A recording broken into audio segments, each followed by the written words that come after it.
यहाँ पर रसखान भगवान श्री कृष्ण से अपनी इच्छा प्रकट कर रहे हैं। क्या कह रहे हैं कि अगर मैं अगले जन्म में, मान लीजिए कि ये जन्म तो मेरा रसखान के रूप में हुआ है, और अगर मेरा जन्म दोबारा अगले जन्म में किसी भी मनुष्य के रूप में, अगर मेरा अगले जन्म में मुझे आप मनुष्य बनाइएगा तो मानुष हो तो वही रसखान बसो। रसखान जी कह रहे हैं कि अगर मुझे अगला जन्म मनुष्य का मिलो, मानुष हो तो, अगर मनुष्य हूँ तो मैं अगले जन्म में तो वहीं बसों, तो मेरा बसेरा, मेरा निवास स्थान वहीं करना। कहाँ? ब्रज गोकुल गांव की ग्वालन, ब्रज में। और ब्रज में गोकुल गांव के ग्वालन यानी सखाओं के बीच, गोकुल गांव के ग्वालन में हो। यानी भगवान श्री कृष्ण की भक्ति में सिरोबोर हैं रसखान जी महाराज। कह रहे हैं कि अगर मुझे अगला जन्म मनुष्य का देना भगवान, तो मुझे गोकुल में मेरा बसेरा करना, और गोकुल में ग्वाल बाल के बीच में, ताकि मैं आपके साथ खेल सकूं, आपको देख सकूं। अगर मानते हैं कि मेरा जन्म मनुष्य के रूप में ना हुआ, जो पशु हो, अगर मेरा जन्म पशु के रूप में हो गया, जो पशु हो तो कहाँ बस मेरे, अगर मेरा जन्म पशु के रूप में हुआ तो कहाँ बस मेरो, तो मेरा बसेरा कहाँ हो? चरो नित्य नंद की धेनु मझारन, मेरा बसेरा हो नित्य, मेरा बसेरा वहीं हो यानी गोकुल में हो, ताकि मैं नित्य मतलब हमेशा, चरो मतलब चर सकूं, नंद यानी नंद बाबा की धेनु मतलब गाय के, मझार मतलब बीच में, ताकि कृष्ण भगवान मुझे चराएं, कृष्ण भगवान हाँकने आए तो मैं उन्हें देख सकूं। रसखान जी कह रहे हैं, फिर कह रहे हैं पाहन हो तो वहीं गिर को। अगर मेरा जन्म ना तो मनुष्य हुआ ना तो पशु हुआ, पत्थर के रूप में कर दिए, तो पाहन हो तो वही गिर। अगर मेरा जन्म पाहन यानी पत्थर के रूप में हो तो वही गिर, तो उसी गिर यानी पर्वत पर होना, जो धरो कर छत्र पुरंदर धारण, जो पुरंदर यानी इंद्र के लगातार मूसलाधार वर्षा होने के कारण भगवान श्री कृष्ण अपने छत्र अपने अंगुलियों पर, अपने हाथ की अंगुलियों पर उसे धारण कर लिए थे। उसी पहाड़ पर मुझे पत्थर का जन्म देना, पत्थर के रूप में देना। जो खग हो, अगर मनुष्य भी नहीं हुआ, पशु भी नहीं हुआ, पाहन भी नहीं हुआ, पत्थर भी नहीं हुआ, जो खग हो, अगर मेरा जन्म खग यानी पक्षी के रूप में हो। रसखान जी कह रहे हैं कि हे भगवान, अगर मेरा जन्म अगले जन्म में खग यानी पक्षी का हो तो बसेरा करो, तो मेरा बसेरा वहीं करना, मेरा निवास स्थान वहीं करना। कहाँ? मिल कालिंदी कदम्ब की कूल कदम्ब की डारन, कालिंदी यानी जमुना जी के कूल यानी किनारे पर, कदम की डारन यानी कदम की डार पर मेरा बसेरा, ताकि भगवान श्री कृष्ण को मैं देख सकूं। वहाँ नहाने आए, गाय को चलाने आए, गाय को पानी पिलाने आए, तो मैं उन्हें देख सकूं। ये है रसखान की भक्ति। रसखान अपनी भक्ति का वर्णन कर रहे हैं। एक बार मुझे लग रहा है कि फिर से देख लेते हैं, फिर आगे बढ़ते हैं ताकि समझ में आ जाए। रसखान जी कह रहे हैं कि अगर मेरा अगला जन्म मनुष्य के रूप में हो तो ब्रज में हो, ब्रज के गोकुल के ग्वाल बाल में हो। अगर पशु के रूप में हो तो नंद बाबा के गाय के बीच में हो, और मैं उनके साथ हमेशा चरने जाऊँ। अगर पाहन पत्थर का हो तो उसी पर्वत पर हो, जिस पर्वत को भगवान श्री कृष्ण ने इंद्र के लगातार बारिश होने पर अपने हाथ से उठा लिया था। अगर पक्षी के रूप में हो तो जमुना जी के किनारे पर कदम की डार पर हो। ठीक।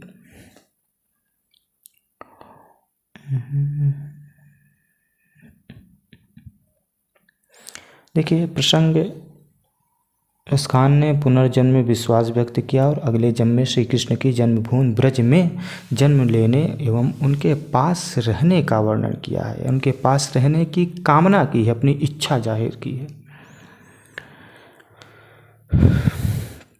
भाषा ब्रज है, शैली मुक्तक है, रस शांत है, शांति एवं भक्ति कह लीजिए, रस दो, शांत एवं भक्ति। छंद सवैया, अलंकार कदम्ब कालिंदी कूल कदम्ब की डारन में अनुप्रास अलंकार है, ध्यान दीजिएगा। ठीक। कालिंदी कूल कदम्ब की डारन में अनुप्रास अलंकार है। गुण प्रसाद है। आज गई हुति भोरी हो रस खान रही वही नंद के भव नहीं। वाको जियो जुग लाके करोड़ जसोमत को सुख जात कहे है। आज गोपियाँ आपस में बात करती हुई कह रही हैं कि आज मैं गई थी नंद बाबा के घर में, सुबह सुबह नंद बाबा के घर में गई थी, तो वहाँ पर मैंने क्या देखा। जैसे आज कोई सखी, कोई मित्र, कोई मान लीजिए दोस्त आपका स्कूल ना आए और कोई अच्छा फंक्शन स्कूल में हो जाए, कोई अतिथि आ जाए, तो आप बताएंगे कल आते ही कि आज ऐसा ऐसा हुआ था, आप तो नहीं आए थे। वही गोपियाँ कह रही हैं कि आज एक गोपियाँ दूसरे गोपी से बता रही कि आज मैं सुबह ही भोरई में नंद बाबा घर पहुँची जाए, और जब वहाँ पहुँची तो जो मैं देखी उसका वर्णन आपसे कर रही हूँ। गोपियाँ बता रही कि आज गई हुती भोर ही है, आज मैं भोर में ही गई थी रसखान वही नंद की भवन, नंद के भवन यानी नंद के घर, भवन मतलब घर। आज मैं भोर में ही नंद बाबा के घर गई थी। वाको जियो जुग लाख करो जसोमत को सुख जात कहो नहीं। ठीक, वाको जुग लाख करोड़ जसोमत को सुख जात करें कि उनका जो कृष्ण है, यानी उन कृष्ण, मेरी यही इच्छा है कि वो लाखों करोड़ों जुग जिए, लाखों करोड़ों वर्ष तक जिए। यशोदा उसे सोमत को सुख जात कहो, और यशोदा माता के सुख को तो मैं कह ही नहीं सकती, कहो नहीं, कह ही नहीं सकती। देखिए इन दोनों दो लाइन का अर्थ एक साथ समझिए, बड़ा आनंद आने वाला। आराम से, एकदम आराम से समझिए। देखिए, एक गोपी दूसरी गोपी से कहती है कि हे सखी, आज प्रातः काल के समय श्री कृष्ण के प्रेम में मग्न मैं नंद बाबा के घर जा पहुंची। यानी कृष्ण के, जैसे कहना कि सुबह सुबह उठते ही कृष्ण की याद आई और चली गई, तो कृष्ण के प्रेम में मग्न मैं नंद बाबा के घर जा पहुंची। तो मेरी कामना है, मेरी इच्छा है कि उनका पुत्र कृष्ण लाखों करोड़ों युगों तक जीवित रहे। और यशोदा के बारे में कुछ कहते नहीं बनता, यशोदा को जात कहो नहीं, यशोदा के बारे में कुछ कहते नहीं बनता। अर्थात अवर्णनीय सुख की प्राप्ति हो रही थी माता यशोदा को और मुझे भी, क्योंकि मेरी यही इच्छा थी कि भगवान श्री कृष्ण लाखों करोड़ों युग तक जीवित रहे। ठीक, क्यों? क्योंकि तेल लगाए कि अंजन भौवे बनाए डिठौने। जब गई तो मैंने देखा कि माता यशोदा भगवान श्री कृष्ण को तेल लगा रही थी, और तेल लगाकर अंजन काजल लगा रही थी, और भौवे बनाए उनके भौवे बना रही थी, और बनाए डिठौना, और भौवे बनाकर एक डिठौना मतलब काजल का एक टीका लगा देते हैं माथे पर, उसे डिठौना कहते हैं, डिठौना लगा दी। हारे हमेलन हार डारी हमेलन हार निहारत वारज्यों पुचकार छौनो, और उनके गले में सोने का हार डालकर और एकाग्रता से उनके रूप को निहार कर अपने जीवन को निछावर कर रही थी। कौन? एक सखी कह रही है। ठीक, और प्रेम के वश में होकर बार बार यशोदा माता भगवान श्री कृष्ण को पुचकार रही थी। भाषा ब्रज शैली चित्रात्मक और मुक्तक है। रस वात्सल्य छंद सवैया अलंकार यमक अनुप्रास और पुनरुक्ति प्रकार से। धूरी भरे अति शोभित श्यामुज तैसी बनी सिर सुंदर चोटी, खेलत काल फिरे अंगना पग पैजन बाजत पीरी का चोटी। वाछ विको रस खानी बिलोकत वारत काम कला निधि कोटि, काग के भाग बड़े सजनी। देखिए, अब गोपियाँ यहाँ पे वर्णन कर रही हैं, कह रहे हैं कि धूल भरे अति शोभित श्याम, भगवान श्री कृष्ण का वर्णन है कि भगवान श्री कृष्ण धूल से भरे यानी लपटे हुए, अति मतलब अत्यंत शोभित मतलब सुंदर सुशोभित लग रहे थे। श्याम मतलब श्याम कलर के, श्याम रंग के भगवान श्री कृष्ण धूल में भरे हुए, धूल से लिपटे हुए अत्यंत सुशोभित लग रहे थे। अतः ऐसी बनी सिर सुंदर चोटी, और जितने सुंदर वो लग रहे थे भैया, उतनी ही सुंदर उतनी ही अच्छी उनके सिर में चोटी बनी हुई थी। खेलत खाते फिरे अंगना, खेलते और खाते हुए पूरे आंगन में फिर रहे थे। पग पैजनी बाजत पीर कठोर, उनके पग यानी पैर में पैजनी बाज रही थी, और पीरी कछोटी और पीच कछोटी मतलब पीरा, उनके पीला कछोटी मतलब कच्छा बंधा हुआ था। ठीक,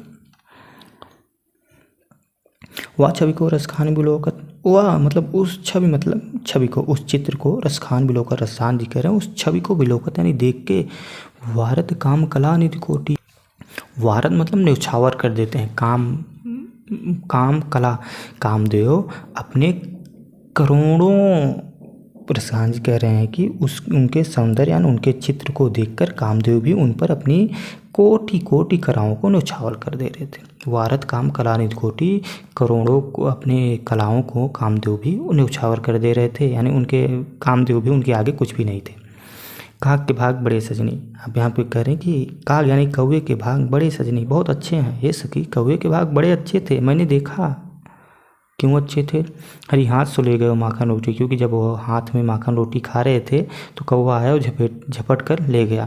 कौवा उनके हाथ से माखन रोटी छीन कर ले गया, इसलिए हे सखी कौवे के भाग बड़े अच्छे हैं, कौवा धन्य है।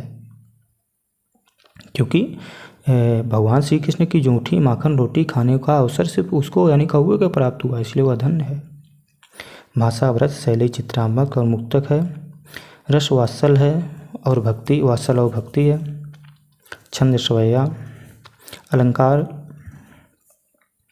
सभी में अनुप्रास है। वारत काम कलानिधि कोटि में प्रतीत अलंकार है, बाकी सभी में अनुप्रास कह सकते हैं। सभी में गुण माधुर्य है। जा दिन ते वह नंद का छोरा छोहरा, या बन धेनु चराए गयो है। मोहन तानन गोधन गावत बेनु बजाए रिझाव गयो। अब गोपियाँ परेशान हैं, कह रहे हैं कि जा मतलब जिस दिन, मतलब दिन, ते मतलब से, वह मतलब कृष्ण, नंद मतलब नंद, का मतलब का, छोहरा मतलब छोरा या बालक।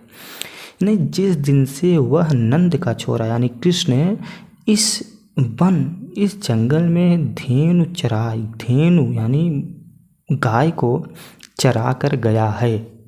गोपियाँ कह रही हैं कि जब तक ये नहीं आया था तब तो कोई दिक्कत ही नहीं होती थी, लेकिन जिस दिन से वह यहाँ पर इस जंगल में, इस वन यानी जंगल में धेनु यानी गाय चरा कर गया है, कौन? कृष्ण। जा दिन से, जिस दिन से वह नंद का छोरा कृष्ण इस वन में गाय चरा के गया है।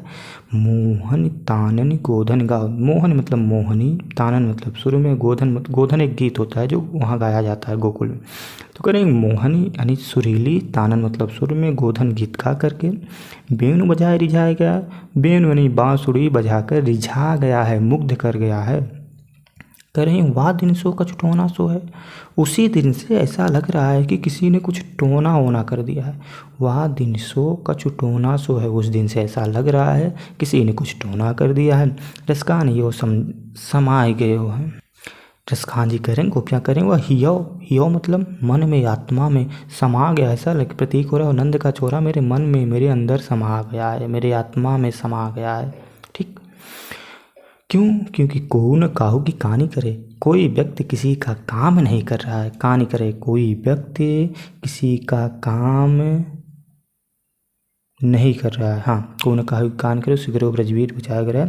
ऐसा मालूम पड़ता है कि सिगरो मतलब संपूर्ण ब्रज के वीर यानी ब्रज के लोग भगवान श्री कृष्ण अर्थात उस कृष्ण के हाथों बिक गए हैं, अर्थात उसी के वशीभूत हो गए हैं। कोई किसी का काम वाम नहीं कर रहा है। जिस दिन से वह व्यक्ति यानी वह नंद का छोरा इस जंगल में गाय चरा गया आया, उस दिन से बड़ी कष्ट में, बड़ी परेशानी में। यानी कहने का मतलब ये है कि जब से वो नहीं चराया था कोई दिक्कत ही नहीं थी, लेकिन ऐसा लग रहा है कि कोई टोना वोना कर दिया है, हमारे ही में समा गया है।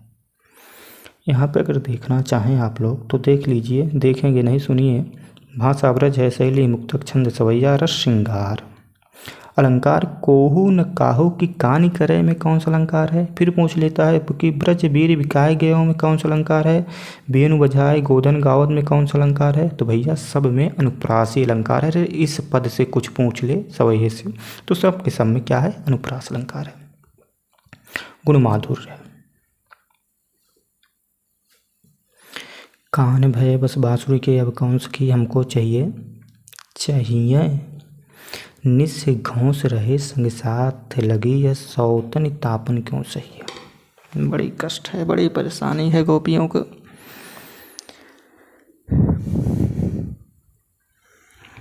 गोपियाँ कह रही हैं कि हे सखी, आपस में बातचीत कर रही हैं कि अब आपस में बात ही कर सकती हैं, कृष्ण भगवान से तो बोल नहीं सकती कुछ। कहने कि हे सखी, कान भय बस बांसुरी के, कान्हा जो है कृष्ण हैं वो बस में हो गए हैं बांसुरी यानी इस मुरली के। अब कौन सखी हमको चाहिए? हे सखी, अब कौन हमें चाहेगा? हमसे प्रेम कौन करेगा? जो कृष्ण हमसे प्रेम करते थे वो तो बांसुरी के बस में हो गए हैं। निस्य घौंस अर्थात हमेशा, रहे मतलब लगी रहती है, संग साथ, हमेशा यह बांसुरी कृष्ण के साथ लगी रहती है। यह सौतन तापन क्यों सही है, यह सौतन की तरह तापन यानी कष्ट, तपन, जलन हम क्यों बर्दाश्त करें, सही मतलब बर्दाश्त करें। जिन मोह लियो मनमोहन को, जिसने मनमोहन को ही मोह लिया, जो मन को मोहे वह मोहन, वह मनमोहन है, यानी जिसने सबके मन को मोहे वह मनमोहन, और जिस मनमोहन को ही उस मुरली ने मोह लिया, मनमोहन यानी कृष्ण। तो जिन मोह लियो मनमोहन को, जिसने मनमोहन यानी कृष्ण को मोह लिया, रसकान सजा हमको दइयो, तो यह हमारे लिए हमेशा कष्टकारी रहेगा, ठीक कष्टकारी रहेगा। या आप ये कह सकते हैं कि दहियो मतलब जलाती है, हमें जलाती है, ठीक, या ईर्षा से जलती रहती है। मिलियाओ सबे सखी भागी चलें, अब तो ब्रज में बांसुरी रही। अब सखिया आपस में कह रही हैं कि हे सखिया, हे सखी आओ सब मिलकर के ब्रज छोड़ दें। मिल आओ सबे सखी भागी चलें, हे सखी आओ सभी लोग मिल के भाग चलते हैं और ब्रज छोड़ देते हैं, अन्य कहीं जगह जाकर ब्रज चलते हैं। क्यों? क्योंकि अब तो ब्रज में बांसुरी रही है, अब तो ब्रज में पूरे के पूरे ब्रज में कृष्ण के प्रेम से वंचित होकर हमारा अब ब्रज में कोई निवास नहीं हो सकता, क्योंकि अब ब्रज में बांसुरी ही रहेगी। मिले आओ सबे सखी भाग चलें, अब तो ब्रज में बांसुरी, आओ सखी मिल के भाग चलते हैं, ब्रज में कौन रहेगा, बांसुरी रहेगी। भाषा ब्रज सुललित ब्रज है, शैली मुक्तक रस श्रृंगार सवैया, सवैया तो हवे करे, छंद सवैया। अलंकार यहाँ पे देख लीजिए, सिर्फ एक अलंकार है, कौन सा, कुछ भी पूछ ले, कहीं फिर पूछ ले तो आप अनुप्रास अलंकार, ठीक है, अनुप्रास अलंकार लगा सकते हैं। एक और बचा हुआ है क्या,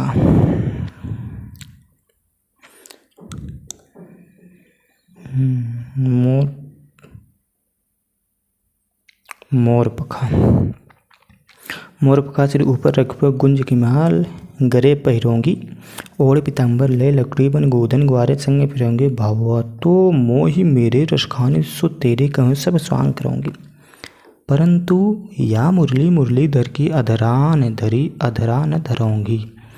अब यहाँ पे थोड़ा 2 मिनट हमारी बात को आप लोग सुन लेंगे तो फिर समझ में आ जाएगा, बिना पढ़े ही देख लीजिए। यहाँ फिर सखियाँ कहती हैं कि चलो कृष्ण तो बांसुरी के बस में हो गए हैं ना, अब कौन हम लोगों को उससे प्रेम करेगा।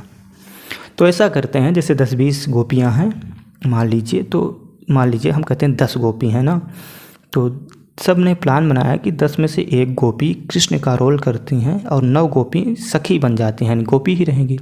तो एक गोपी किसी तरह तैयार होती है कि हाँ चलो मैं कृष्ण का रोल करने के लिए तैयार हूँ, जैसे कहते हैं ना, जैसे रोल करते हैं ना नाटक करने के लिए, तो उन कृष्ण बन जाते हैं। तो वहीं पर गोपियाँ सभी मिल के प्लान बनाती हैं कि चलो अब कृष्ण को आते नहीं हमारे पास, मुरली के बस में है, मुरली के पास रहते, मुरली बजाते रहते हैं, रात दिन लगे रहते हैं।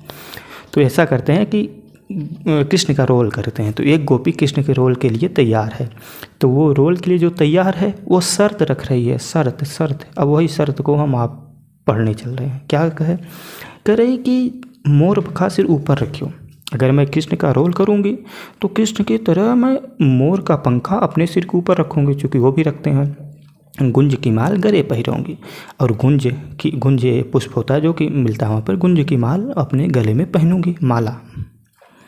ओढ़ पीताम्बर ले लुटकी करें, उनकी तरह पीला पीताम्बर में पीला वस्त्र ओढ़ूंगी और लटुकी लेकर चलूँगी। वन गोधन ग्वारंग संग फिरूंगी, और वन में यानी जंगल में गोधन गाते हुए ग्वाल बाल के संग फिरूंगी, चलूँगी, कृष्ण का रोल करूँगी। तो ये सब तो करना पड़ेगा भाई। फिर कह रही बहुते वो ही मेरो रसखान जो तेरे कहूँ सब स्वांग करूँगी।